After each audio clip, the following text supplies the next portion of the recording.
Okay, we're in the midst of it. Man, we're in the midst of well, it's June 29th of 2025. We're in the midst of training camp coming up, preseason games, and the season. It's still very, very early. You got a Heisman Trophy winner on this team now.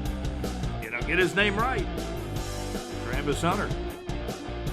Wide receiver number 2 officially because Brian Thomas Jr. is the number 1 guy. The free agent Diami, probably number 3. Parker Washington, number 4. I want to talk offense on this podcast. I also want to mention Alex Nunnery, our sports reporter from BigJReport.com. Alex is doing videos on the YouTube channel. It's a Teal Shirt Report podcast channel from BigJReport.com. This is episode show number 35. And probably, I'd like to go back in time to the old days. Number 35, Jimmy DeBose, who played fullback at the University of Florida. Number 35, Calvin Hill, played fullback for the Dallas Cowboys, and he had a pretty good son, too. Grant Hill, who played basketball at Duke and in the NBA. When we talk about Calvin Hill, and we talk about Jimmy DeBose, I had some info on Jimmy DeBose. Let me see here. Those are two pretty darn good players. I had some stuff on Jimmy DeBose. I'm looking for it now. Jimmy DeBose, he went over 1,000 yards rushing. He was a fullback. And Calvin really was too at the NFL level.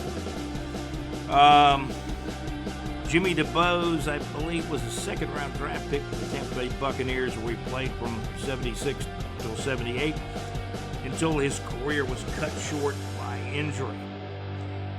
But if you take a look at a season he had in college, and of course this was long before the NIL, and a lot of us were never that fond of the NIL anyway, right? In college football, I was looking for that year. Let's see, DeBose. Now, JC will like this, our executive producer. Jimmy DeBose was born in Enterprise, Alabama, back in 1954. He attended Sarasota High School in Sarasota, Florida. So he spent time in Alabama and Florida. Probably had to cross through Georgia to get between the two areas. And he was a standout high school football player for the Sarasota Sailors, rushing for 1,400 yards and 16 touchdowns as a senior. DeBose accepted an athletic scholarship to attend the University of Florida in Gainesville, Florida, where he played fullback. Not halfback or tailback, he played fullback, but he was a stud for Coach Doug Dickey's Florida Gators football team from 72. He played all 4 years, 1972 through 1975. Quintessential fullback. Memorably, Jimmy DeBose ran for 180 yards against the Vanderbilt Commodores, including an 80-yard touchdown run on the first play from scrimmage. When Jimmy DeBose came in, I think that's about when Florida was putting the wishbone offense in. Not everybody liked the wishbone. Probably not the receivers as much. It was actually a season, and I think it may have been Jimmy DeBose's last season. Here, we've got it now. Jimmy DeBose went over 1,000 yards rushing, and this is a fullback that did this back in 1975. Number 35, Jimmy DeBose for the University of Florida went over 1,000 yards rushing for the season during the game against Auburn at Auburn, Alabama, back on November the 1st of 1975. Calvin Hill, who played for the Dallas Cowboys, at ward number 35. I remember him early on. What was it? Early to mid 1970s. Particularly early in the 70s, he was the fullback, and Dwayne Thomas, number 33, was the halfback or tailback, if you will. So things have changed in football. The fullbacks were big at one time. Just like Larry Zonka. I guess we'll talk about Larry Zonka when episode 39 comes up. This is episode show number 35. And that's enough on the running backs for now. Jaguars got some running backs. The Jags got like 3 guys that are going to be pretty good on their roster. The new guy, I believe his name's pronounced Bashal. He was a mid-round pick for the Jaguars. Got some speed, size, kind of built like Maurice Jones-Drew with some good speed. And then you got Tank Bigsby, probably the second string guy. And the first stringers, Travis Etienne, still going to be going into his 5th year with the Jaguars. Still predominantly and most likely will be the first string running back in his 5th year, his option year. So it's like a contract year for Travis Etienne. So that's enough on the running backs. We're going to talk wide receivers. JC, I know he loves the wide receivers. As most of you know, Travis Hunter got probably the biggest bonus money that he gets to keep up front with the Jaguars. Got big bonus money compared to what some quarterbacks have got. And you say he's the number 2 wide receiver on the team? Well, that's the case because you got a guy named Brian Thomas Jr. who had a rookie year of over 1,200 yards receiving and multiple touchdowns. Barry Johnson from the Big J Report Facebook group. Barry does a great job posting. And he wrote wide receiver Jimmy Smith, who I think eventually should and will get into the Pro Football Hall of Fame. Wide receiver Jimmy Smith had a record-setting game on September the 10th of 2000 against the Ravens, where Jimmy Smith had 291 receiving yards, the most in a game in Jaguars team history. Smith also caught 15 passes and scored 3 touchdowns in the game. Number 82, Jimmy Smith. So Barry did such a great job on this post that I kind of wanted to talk about it. Maybe I need to cut the music off. Boy, let's cut the music off. Boy, I had the guitar screaming in there. They'll go back, into the blue room and come back out later. So now we're going to talk. Let's talk about, let's talk about these receivers. I mean, JC will understand what I'm talking about when we talk about the most receiving yards in a single game. And was Flipper Anderson, was this kind of like, to get 336 yards, you got to have a good game. But this was not, in my opinion, this was not one of the top receivers of all time or even in that particular year. I could be wrong. Let me know what you think about these guys. But Flipper Anderson with the Rams had 336 yards receiving in a single game. That's the most. Calvin Johnson, number 2, at 329 yards receiving in a game. Stephon Page for the Kansas City Chiefs, 309 yards receiving in a game. How about this guy, Jim Benton? He's got a leather helmet on. That's many, many moons ago, long before my time. Jim Benton, if I could read that correctly, Jim Benton, 303 yards receiving in a game, and that was 4th all-time in the NFL. Another old-time guy, Cloyce, I think his name was Cloyce Box, 302 yards. And I think back in the day, teams were not as multiple. They were not as multiple. In other words, the quarterback had one receiver he went to the majority of the time. Now, formations are more multiple. You're using 2, 3, 4 wide receivers in games, or more, including the tight end. Cloyce Box had 302 yards receiving.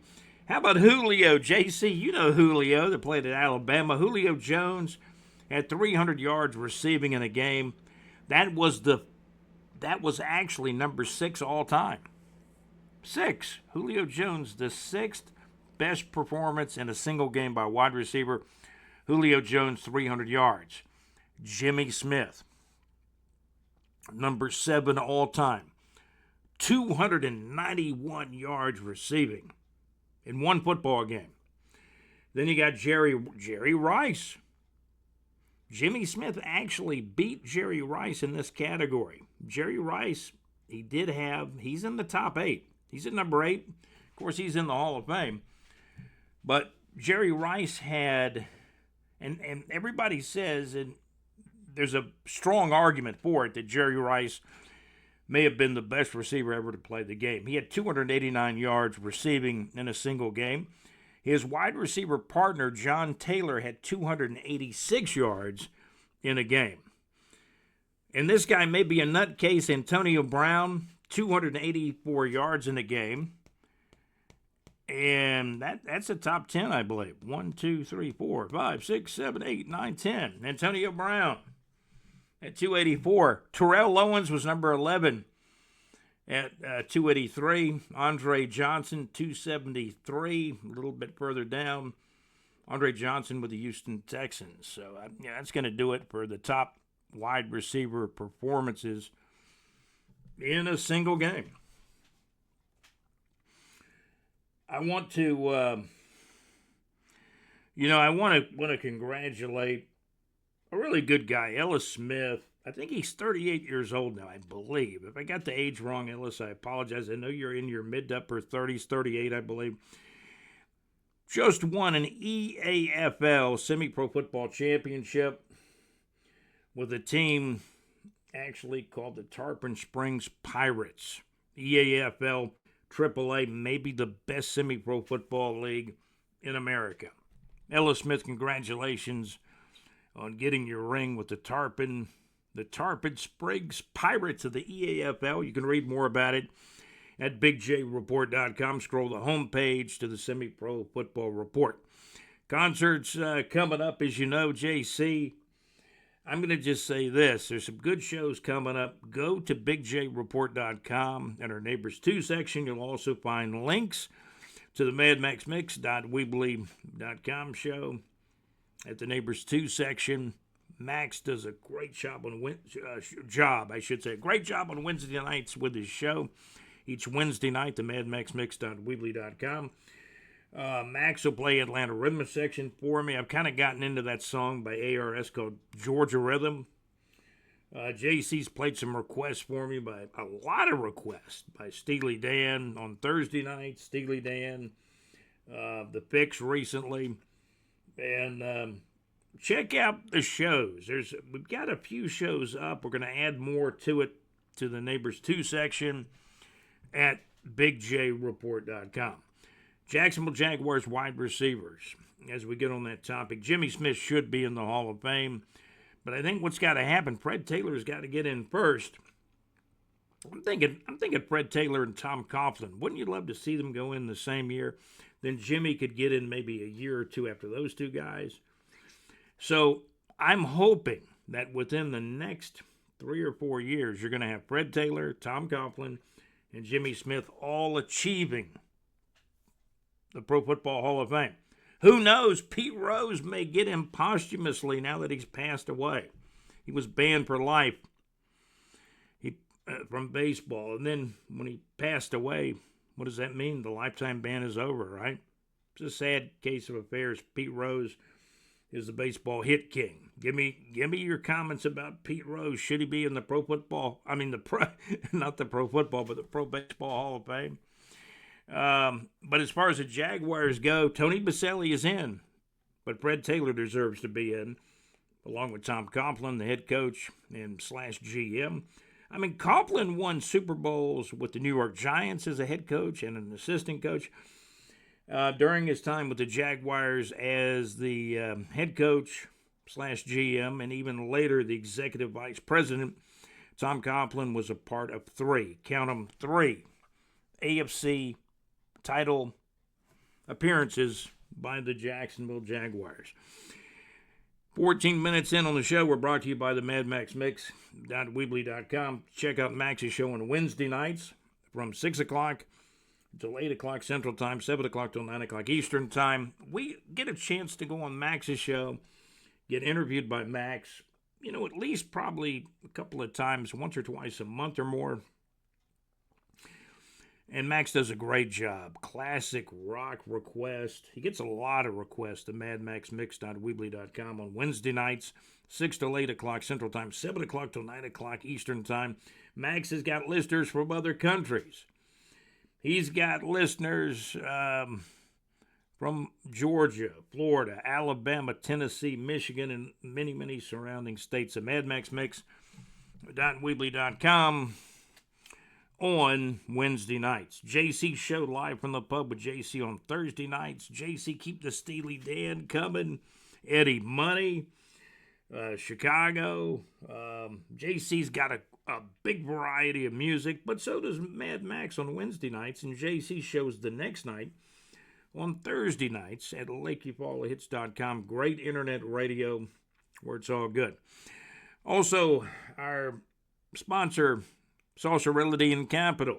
For your real estate needs in North Florida, scroll our homepage, click on Salsa Realty and Capital. Whether you're buying or selling, whether it's home residential, business, or commercial real estate, it is Salsa Realty and Capital with my good friend Larry Saucer and his staff at Salsa Realty and Capital.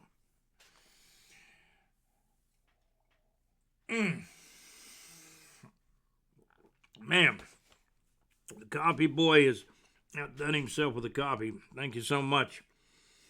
Talking about the Jaguars wide receivers, the current wide receivers in 2025. We know Jimmy Smith deserves to be in the Hall of Fame, the Pro Football Hall of Fame at some point in time or another. However, the new wide receivers, these guys have got potential. And we're talking about Brian Thomas Jr., who had over 1,200 yards receiving in his rookie year. He goes into year two with a lot of optimism, but how many footballs can go around? You got Travis Hunter, Heisman Trophy winner. His bonus was guaranteed. Everything was guaranteed up front with Travis Hunter. He's the 1A receiver, 1B. You also have a free agent coming in on a 1-year, $10 million deal in Diami Brown from the Washington Commanders. And then you got Parker Washington still on a rookie deal with the Jaguars moving into his third year. The wide receivers have a chance to be pretty darn good. The trigger man, quarterback Trevor Lawrence, has got to protect the football. You got a tight end. Give me some Strange. The tight end, Brenton Strange, has a lot of potential. I mean, I heard Eric Armstead say he thinks that Strange will break out and be a top 5 tight end in the National Football League. He had a couple of games, really good games, when Trevor was not playing quarterback then. The backup quarterback was in there for the Jags then, who was Mac Jones at the time. He's no longer with the Jags. He's gone to the 49ers. Jags have signed Nick Mullins as a backup. The key thing is got to keep Trevor healthy. The O-line will help a lot with that. Play calling's a key with Liam Cohen and his offensive coordinator, Grant Udinski. These are young coaches. Liam Cohen, what is he, a 39-year-old head coach, I believe? And the defensive coordinator's in his 40s, I believe, and Grant Udinski's been the assistant quarterback coach with Minnesota. He's got some time in the NFL, but he now is a 29-year-old offensive coordinator, right, with the Jaguars. But Liam Cohen, it's going to be his offense. He was the OC with Tampa Bay. You know, he worked with the folks in L.A. with the L.A. Rams offense, and he also did a great job with the Kentucky Wildcats offense a few years ago. But he's a head coach now, Liam Cohen. So when you talk about, offense, you got to talk about these wide receivers. The running backs are key, but the O-line, and we talked about it in the last podcast, who will start on the O-line. Injuries are crucial. You get one of these 4 wide receivers hurt, then the other 3 are going to be more, you're going to be more dependent on them. But it looks like if they stay healthy, the Jaguars are starting out with 4 pretty good wide receivers and Brian Thomas Jr., young guys. Travis Hunter, a rookie, Heisman Trophy winner. Diami Brown, the free agent from the Commanders, 1-year, $10 million deal. And you got Parker Washington on the 3rd year of his rookie deal. I'm all in favor of, and I'm not even going to talk about the defense one bit today. I'm all in favor of winning a game, and JC knows what I'm talking about, our executive producer. I'm all in favor of winning a game 35-30, opposed to losing a game like 17-13 or 17-12. Come on. These gut-wrenching losses that I've seen, especially, man, last year was just, you're 4-13 last year. You lose some of the most gut-wrenching. The Jaguars last year figured out a way to lose. They figured out a new way to lose almost every week, and they went 4-13. We got to see more wins than losses in 2025, and especially in 2026.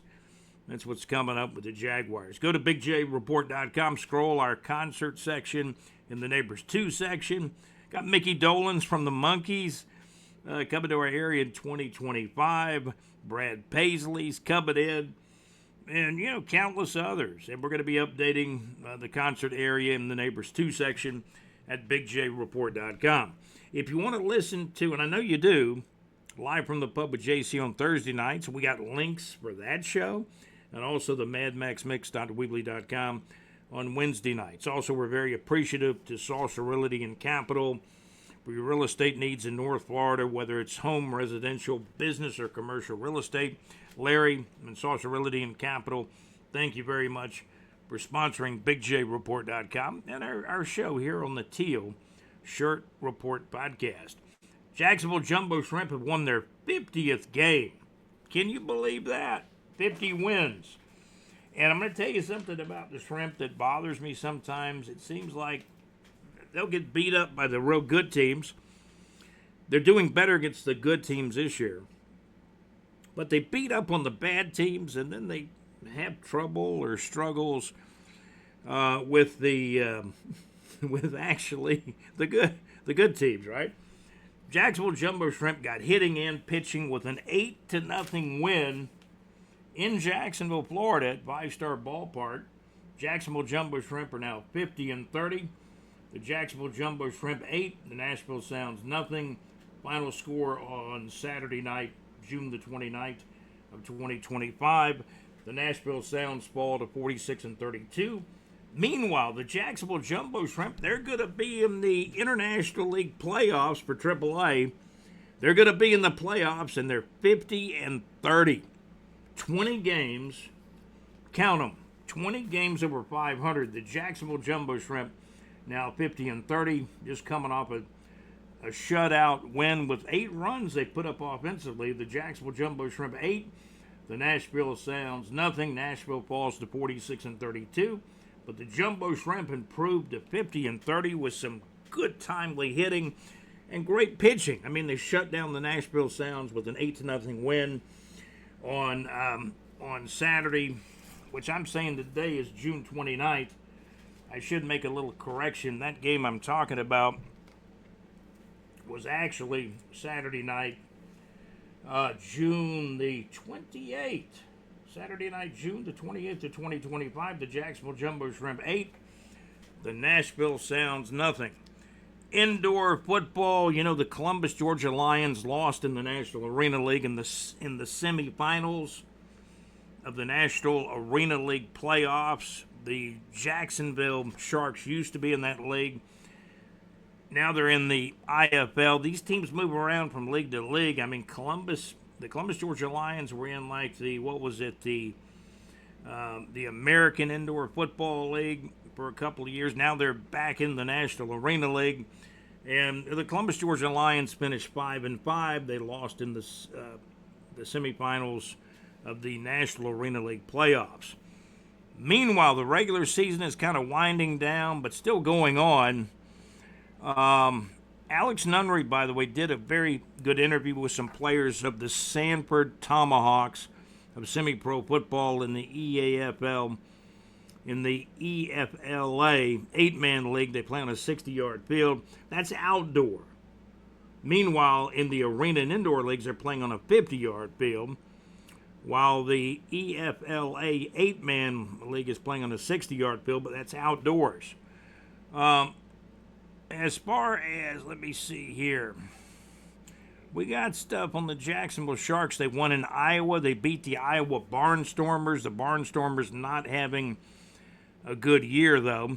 But in the IFL, the Jacksonville Sharks with a huge win on the road in Iowa over Kurt Warner's old team. Boy, he ended up in the Hall of Fame, played for the Rams. But Kurt Warner kind of started with the Iowa Barnstormers in the old Arena Football League.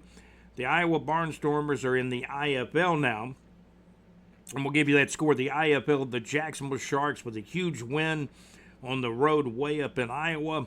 The Jacksonville Sharks 58, the Iowa Barnstormers 40, a final on Saturday, June the 28th of 2025.